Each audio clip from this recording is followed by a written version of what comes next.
नमस्कार साथियों, अगर आपकी उम्र भी 60 साल, 65 साल, 70 साल, 75 साल या उससे भी ज़्यादा है तो आज की वीडियो आपको पूरा ज़रूर देखना है, क्योंकि आज के इस वीडियो में मैं आपको बताने वाला हूं कि सरकार नया वित्तीय वर्ष शुरू होने के बाद आप सभी सीनियर सिटीजन्स के लिए ऐसे कौन से बेनिफिट्स हैं जो देने जा रही है।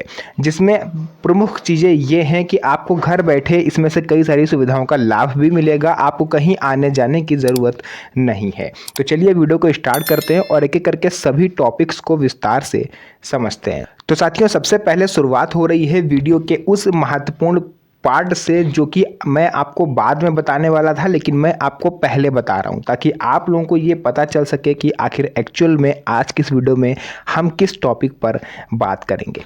तो नंबर 1 पर जो बेनिफिट आपको मिलेगा वो ये है कि अगर आपकी उम्र 60 साल या उससे ज़्यादा है, चाहे आप 65 साल के हो, 70 साल के हो, 75 साल के हो या 85 साल के हो, तो और आपसे चला फिरा नहीं जाता है, आप बीमार रहते हो, घर में आपकी कोई देखरेख करने वाला नहीं है, आपके पास हॉस्पिटल जाने के या तो पैसे नहीं हैं या तो क्षमता नहीं है, यानी आप चल फिर नहीं पा रहे हो और कोई आपको लेके जाने वाला नहीं है, तो सरकार ऐसे वरिष्ठ नागरिकों के लिए एक बहुत ही महत्वपूर्ण योजना शुरू कर रही है। इस योजना में सबसे पहले तो आपको आवेदन करना होगा और आवेदन करने के बाद आपको एक यूनिक नंबर प्रोवाइड करवाया जाएगा गवर्नमेंट की तरफ से।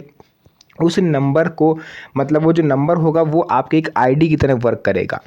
उस जब भी आपको कोई तकलीफ़ है या फिर कोई भी बीमारी है तो उस रजिस्ट्रेशन नंबर का आप यूज़ करके आप डॉक्टर को घर पर बुला सकते हो या आप खुद अस्पताल जा सकते हो, लेकिन सर्विस अस्पताल की रहेगी। सर्विस अस्पताल की रहेगी इससे मतलब ये है कि आपको आपके जो भी आपके नज़दीकी सरकारी अस्पताल है उसका टोल फ्री नंबर सरकार दे देगी। आप उस पर कॉल करोगे, अपना रजिस्ट्रेशन नंबर बताओगे और आपको जो समस्या है आप वो बताओगे, फिर गाड़ी अस्पताल की तरफ से आएगी, एम्बुलेंस, और वो आपको खुद आके हॉस्पिटल लेकर जाएगी और जो भी आपका खर्चा होगा, इलाज होगा, वो पूरा अस्पताल खर्च करेगा और आपको घर पर छोड़ कर जाएगा। या फिर अगर छोटा मोटा कोई वायरल फीवर वगैरह आपके हुआ या फिर कोई ऐसी गंभीर बीमारी नहीं हुई तो डॉक्टर खुद चल के आपके घर पर आएगा और आपका रूटीन चेकअप वगैरह जो भी आप करवाना चाहते हो वो करेगा। तो ये स्पेशली अभी पायलट प्रोजेक्ट के तहत इसको शुरू किया जाएगा कुछ राज्यों में या यूं कह लें कुछ गांव में। उसके बाद जब ये प्रोजेक्ट सफल हो जाएगा, इसको पूरे देश के सीनियर सिटीजन्स के लिए लागू कर दिया जाएगा। और इसमें सबसे महत्वपूर्ण चीज़ ये रहने वाली है कि इसमें आपको एक भी पैसा खर्च नहीं करना और जो भी जांच वगैरह में खर्च आएगा वो अस्पताल की जिम्मेदारी है। जो आपको रजिस्ट्रेशन नंबर मिला है, बस आपको वो रजिस्ट्रेशन नंबर हॉस्पिटल को दे देना है। तो ये एक बहुत ही महत्वपूर्ण सुविधा है जो बुजुर्गों को मिलने जा रही है। इसके बाद साथियों सेकंड नंबर पर आता है राशन कार्ड। यानी कि हमारे बहुत सारे ऐसे सीनियर सिटीजन्स हैं जो राशन लेने के लिए दुकान पर घंटों खड़े रहते हैं, घंटों लाइन में लगे रहते हैं और उनका नंबर जब आता है तो भारी भरकम राशन उठा के उनको लेके जाना होता है। कई बार तो ऐसा होता है कि सीनियर सिटीजन्स के घर में कोई ऐसा होता ही नहीं है कि जो जाके राशन उठा के घर तक लाके रख दे। तो इसको भी सरकार ने देखा और ये आप जो भी सीनियर सिटीजन्स हैं उनके दर्द को महसूस किया और सरकार तक आप लोग की बात पहुंचाई है आप ही के संगठन के कुछ कार्यकर्ताओं ने। यानी सीनियर सिटीजन्स का अलग सामाजिक संगठन बना हुआ है और इन्हीं के पदाधिकारी समय समय पर सरकार से अपील करते रहते हैं। तो अपील ये करी गई थी कि जो बुजुर्ग राशन ले जाने में सक्षम नहीं है, सरकार उनके घर तक डोर स्टेप डिलीवरी करवाए राशन की। तो उस पर भी फाइनली सरकार की मुहर लग चुकी है। इसके लिए भी आपको कोई फॉर्म भरने की ज़रूरत नहीं है, ये आप राशन डीलर से लिखवा सकते हो। अगर आप वरिष्ठ नागरिक हो तो राशन डीलर ये चीज़ जानता होगा और वहीं पर आपको कॉल करना है राशन डीलर के पास, वही आपका जो भी मैनेज है वो करवाएगा। अब क्या होगा, देखिए आपको क्या करनी है, अगर आपकी उम्र, इसकी ध्यान रखिएगा, इसकी शर्तें जो है वो थोड़ी सी सख्त हैं। अगर आपकी उम्र 70 साल से ज़्यादा है तो ही आप इस स्कीम के लाभार्थी हो सकोगे और राशन आपके घर तक पहुंचेगा। दूसरा, अगर आपको कोई गंभीर बीमारी है, फिर चाहे आप 60 साल के हो या 50 साल के हो और आपके घर में कोई देखरेख करने वाला नहीं है, तो ही आप इसके लिए एलिजिबल हो। तीसरे नंबर पर ये, अगर आप जॉइंट फैमिली में रहते हो और आपके राशन कार्ड पर 2 मेंबर से ज़्यादा दर्ज हैं तो आप इसके लिए एलिजिबल नहीं हो। तो ये थी 2 महत्वपूर्ण सुविधाएं। इसके अलावा भी कई सारे ऐसे बेनिफिट हैं जो मैंने यहाँ पर नोट करे हुए हैं और मैं एक एक करके उन्हें आपके सामने रखता हूँ। बहुत ही ध्यान से सुनिएगा। बैंक में विशेष अधिकार आपको मिल जाता है। अब विशेष अधिकार क्या होता है? देखिए, विशेष अधिकार ये होता है जैसे आप बैंक में जाओगे और आम नागरिक लाइन में लगेंगे, लेकिन आपको लाइन में नहीं लगना। वीआईपी ट्रीटमेंट आपको सरकार देने जा रही है। आरबीआई ने ऑलरेडी सभी बैंकों को निर्देशित कर दिया है कि जो भी सीनियर सिटीजन्स हैं उनसे लाइन में लगने को नहीं कहा जाएगा। हर एक बैंक की ये रिस्पॉन्सिबिलिटी है कि वो अपने बैंक में senior citizen special dedicated counter खुलवाएं और उस पर अलग से स्टाफ को रखें जो स्पेशली सीनियर सिटीजन्स को ही हैंडल करेगा। लेकिन बहुत सारे बैंक ऐसे हैं जिन्होंने अपने बैंक में स्पेस का हवाला दिया कि जगह कम है, हम अलग से काउंटर नहीं बना सकते। किसी ने कहा स्टाफ कम है, मतलब बहानेबाजी चलती रही। तो इसको लेकर के आरबीआई ने भी एक नया तोड़ ये निकाला है कि चलिए, आपके पास जगह नहीं है, आपके पास स्टाफ नहीं है, लेकिन आपके पास दिमाग तो है। अगर आपके काउंटर के सामने लाइन लगी हुई है तो ये आपकी रिस्पॉन्सिबिलिटी बनती है कि सीनियर सिटीजन्स को आप पहले बुलाओगे और उसका काम पहले करोगे। उसको कहने की भी ज़रूरत ना पड़े कि सर हम बुजुर्ग हैं, हमारा काम पहले करिए। ये आपकी, ये बैंक वालों की रिस्पॉन्सिबिलिटी है कि वो पहले सीनियर सिटीजन्स को बुलाएंगे और उनका जो भी काम है वो करेंगे। क्योंकि हर महीने लगभग बुजुर्गों को बैंक जाना ही होता है, चाहे पेंशन निकालना हो, किसी को लाइफ सर्टिफिकेट जमा करना हो या फिर कोई भी उनको काम हो, है ना, केवाईसी वगैरह या कुछ भी। तो ये बैंकों को निर्देश दिया गया है आरबीआई की तरफ से, जो कि सीनियर सिटीजन्स के हित में रहेगा। इसके अलावा आ जाता है सरकारी दफ्तर में प्राथमिकता।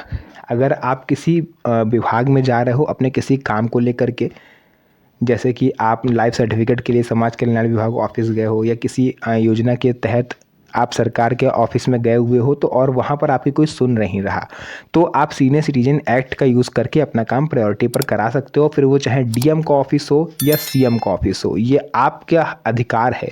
कोई भीख आपको नहीं दे रहा है, कोई एहसान नहीं कर रहा है आपके ऊपर कि आप बुजुर्ग हो, दया खा के आपको पहले कर दे। नहीं, ये आपका अधिकार है, ये राइट्स है जो आपको सुप्रीम कोर्ट ऑफ इंडिया की तरफ से मिले हुए हैं कि आप किसी भी सरकारी दफ्तर में खड़े हो, आपका काम पहले नंबर 1 पर होगा और कोई भी अधिकारी चाहे कितने ही ऊंचे पद पर क्यों ना हो, आपको ज़्यादा देर खड़ा नहीं रखेगा। ये स्पेशल सुविधाएं हैं जो सीनियर सिटीजन्स को मिलती हैं। इसके अलावा अस्पताल में वीआईपी जैसी सुविधा, पर्ची बनवाने से लेकर के डॉक्टर को दिखाने तक कहीं पर भी आपको लाइन नहीं लगनी है। ये ही फ़िलहाल कुछ सुविधाएं हैं इसी से रिलेटेड जो सीनियर सिटीजन्स को मिलती हैं। बाकी बहुत सारे लोग उम्मीद लगाए बैठे हैं पिछले कई सालों से कि रेलवे सीनियर सिटीजन कंसेशन एक बार शुरू हो जाए, लेकिन सरकार है कि सुनती नहीं है। आप लोगों की आवाज़ सरकार के कानों तक पहुंच ही नहीं रही। रेलवे सीनियर सिटीजन कंसेशन ये एक ऐसा विवाद बनता जा रहा है, ये एक ऐसा मुद्दा बनता जा रहा है जिसको जितना उठाया जाता है ये उतना ही दबता है। आप खुद देखो, अपनी आंखों से आप देखो, आईपीएल मैच का आयोजन हो रहा है, चुनाव हो रहे हैं, रैलियां हो रही हैं, विश्व कप हुआ भारत में, मतलब हर चीज़ हो रही है, बस रेलवे सीनियर सिटीजन कंसेशन को छोड़ के। मेरी आप लोग से रिक्वेस्ट रहेगी कि इस वीडियो को ज़्यादा से ज़्यादा आप लोग शेयर करा करिए, क्योंकि आप लोग शेयर करोगे तो ये वीडियो पूरे भारत में सर्कुलेट होगी और हो सकता है कि आपकी आवाज़ सरकार के कानों तक पहुँचे और रेलवे सीनियर सिटीजन कंसेशन को एक बार सरकार फिर से शुरू कर दे। आपका एक शेयर ये वीडियो लाखों लोगों तक पहुँचा सकता है, जिससे आप लोग को बेनिफिट हो सकता है। रेलवे में मिलने वाली सुविधाएं फ़िलहाल यही हैं कि लोअर बर्थ कोटा आपको मिल जाता है और आपको सीनियर सिटीजन जो व्हीलचेयर की सुविधा है वो आपको गवर्नमेंट की तरफ से मिल जाती है। इसके अलावा देखिए, इन सबको अगर हम किनारे रखें तो 70 प्लस की अगर आपकी आयु हो गई है और आप नहीं चाहते हो कि हमारा इलाज किसी सरकारी अस्पताल में हो और प्राइवेट में आप इलाज कराने के लिए आपके पास पैसे नहीं हैं, तो भैया सबसे बढ़िया यहाँ पर गोल्डन चांस सरकार ने आपको दिया है, आयुष्मान कार्ड। जी हाँ साथियों, आयुष्मान कार्ड आप बनवा लीजिए। अब आप में से बहुत से लोग सोचोगे कि यार हमारा लिस्ट में नाम नहीं है, अगर बन रहा होता तो हम आज से कितने साल पहले बनवा लेते। तो अगर आपका आयुष्मान कार्ड सिर्फ इस वजह से नहीं बन पा रहा है कि आपका लिस्ट में नाम नहीं है, तो आप एक बार अपने नज़दीकी प्राथमिक स्वास्थ्य केंद्र यानी जो सरकारी अस्पताल है, आप वहाँ पर जाओ और वहाँ पर जाके आप आवेदन करो। आपका राशन कार्ड की सहायता से आयुष्मान कार्ड बन जाएगा, उसमें चाहे वो लिस्ट में नाम हो या ना हो।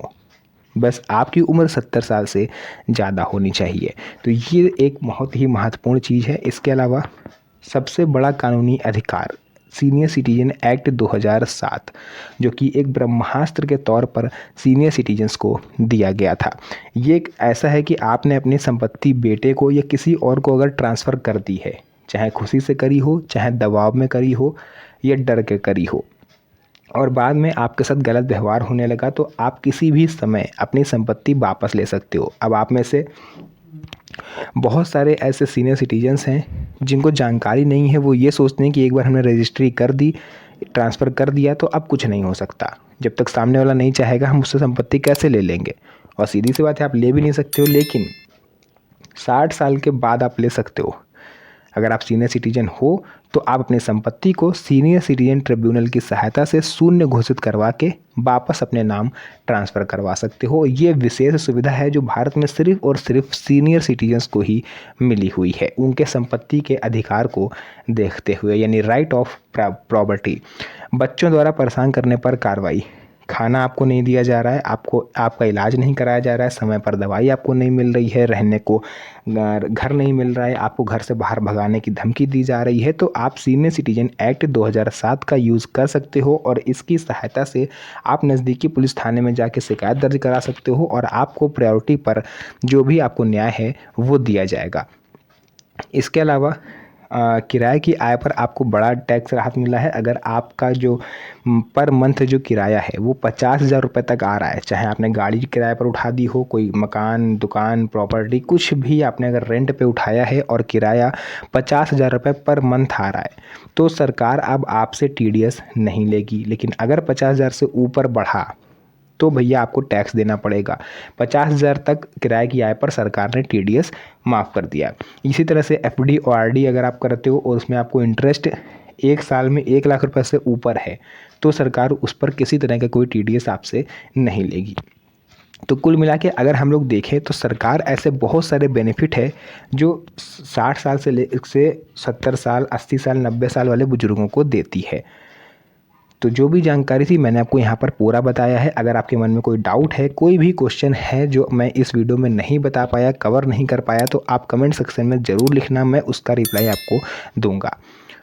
तो आज के लिए बस इस वीडियो को यहीं तक रखेंगे। अगर आप पहली बार आए हैं तो चैनल को सब्सक्राइब जरूर करिएगा, वीडियो को ज़्यादा से ज़्यादा शेयर और लाइक ज़रूर करिएगा ताकि आप जैसे कई सारे सीनियर सिटीजन्स तक ये वीडियो पहुँच सके। तो फिर से मुलाकात होगी आप सभी से एक और नई मज़ेदार वीडियो में। तब तक के लिए धन्यवाद। जय हिंद।